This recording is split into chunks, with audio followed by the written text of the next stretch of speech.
I'm going to respectfully ask that you stop saying it's going to get worse before it gets better. And I'm making that ask of myself as well, because I've definitely been guilty of saying that in the past, but that's not the right way to look at things. I don't believe that that is the right framing that we should be using.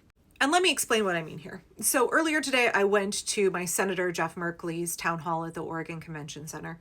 And I love Jeff. I'm a fan of Jeff. I think he's an ally in the Senate. And I also think that he engages pretty honestly with his constituents. He doesn't engage in a lot of kind of political doublespeak. He'll answer honestly.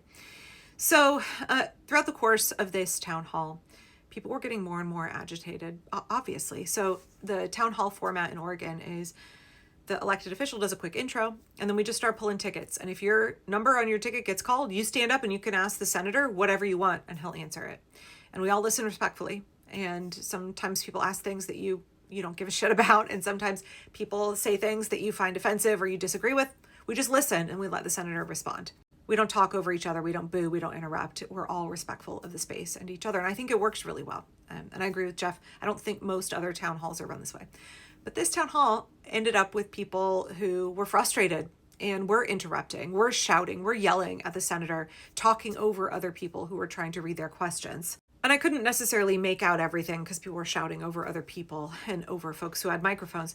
But a lot of what I could glean from these really frustrated constituents was along the lines of, why aren't you doing more? Why aren't you stopping this? We need you to do more. We need action items. We need Congress to take action. And it's not unlike the kinds of comments and questions that we heard at Jeff's town hall almost a year ago that I went to, which was where I made a video about it. I said, I realized in that town hall that Congress was not going to save us. I think it was in February of last year. I realized that Congress was not coming to save us. There was not going to be any salvation from our elected representatives, because Congress has all of the power to stop this, but Congress is controlled by the Republicans, and the Democrats in Congress, very few of them, a year ago had the courage to do like anything. We've seen a number of them grow in courage and grow in tenacity and being willing to take bigger risks over the last year as they have begun to properly, adequately assess the direness of the situation. The whole progressive caucus now very outspoken.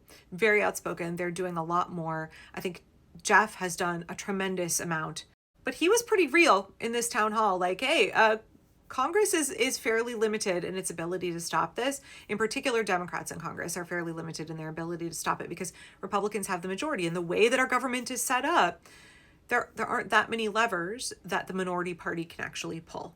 And the functionality of our government requires this agreement from all of us that we will, on our own voluntarily, allow ourselves to be constrained by the law, and we will operate from a basis of the Constitution and legal precedent.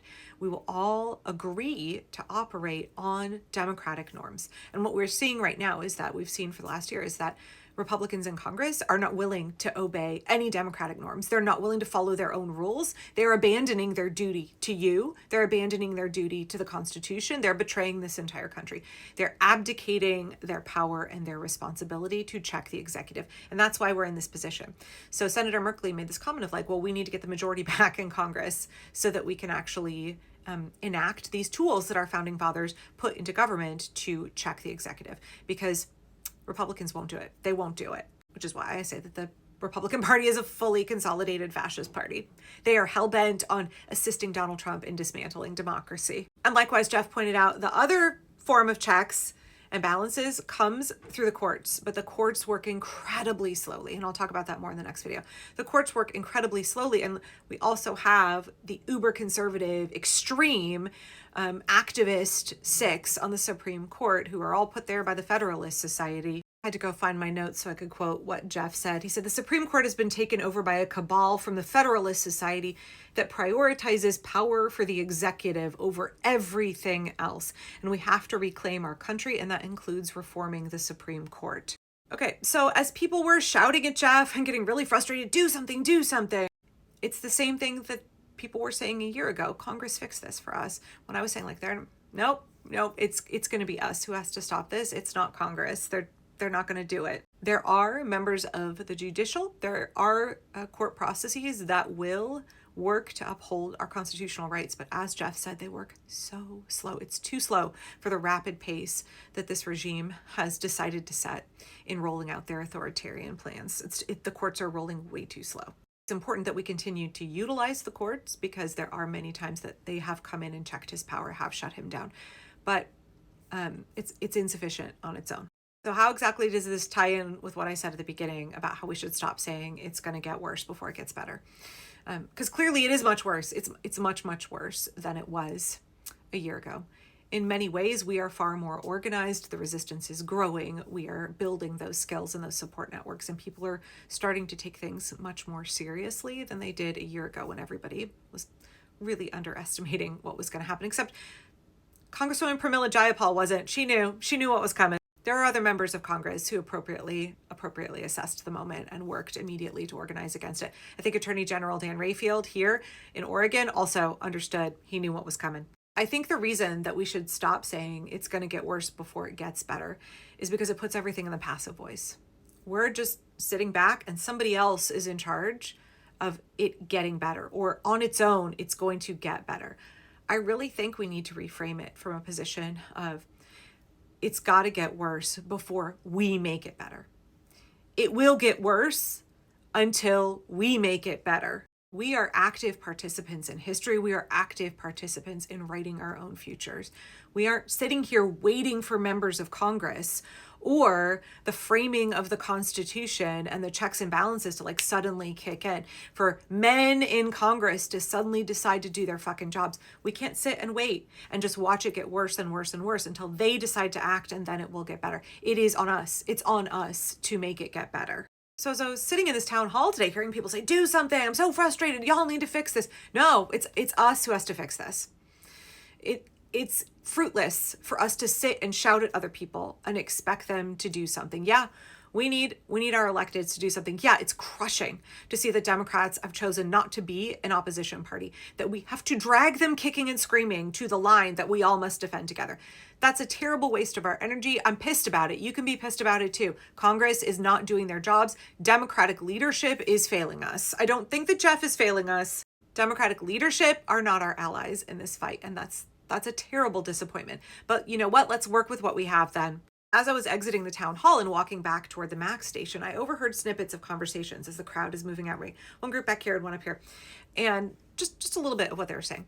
These folks back here said something like, "Wow, well, that wasn't very comforting, was it?" And someone next to them was like, "Yeah, that wasn't reassuring at all."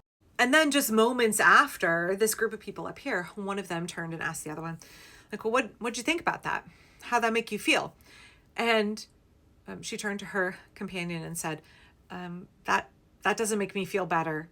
That doesn't make me feel better at all. Both of those interactions, y'all, we're not supposed to feel better. The purpose of that town hall should not have, if you were there for comfort, if you're there to get comfort and reassurance and to be soothed by your elected officials in 2026 America, you should not come out of any town hall feeling reassured or comforted or feeling like they're going to handle it.